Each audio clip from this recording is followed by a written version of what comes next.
Assalomu alaykum barchaga.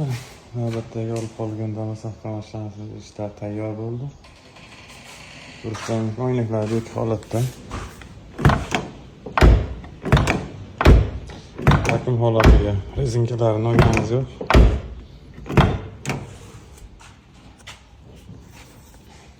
Ko'rishlar mumkin vakuum holatida.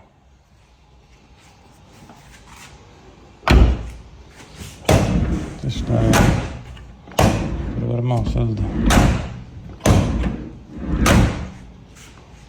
Hazırlara a'lo darajada.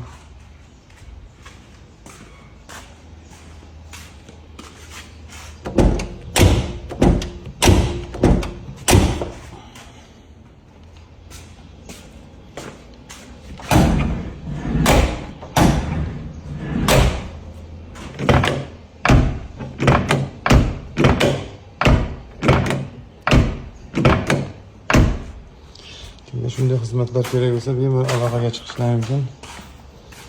PPP degan joyiga. Bu joylari ham bir tekisda. Ozgina buni ko'tarilib qolgan sababi oldida zavodskiy defekti borligi uchun shuni ko'tarilib qoldi.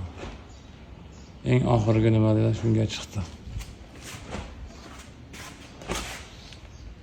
Bu tomoni mana ideal holatda. Oldiga knopka qo'ygan ekan, center tamir knopkasi, degirovkasini shunga moslab qo'ygan ekan. Orqasi chiqqan yo'q lekin stiklari hamma chiroyli holatda. Kimga shunday xizmatlar kerak bo'lsa, bemalol aloqaga chiqing, sog' bo'lasizlar.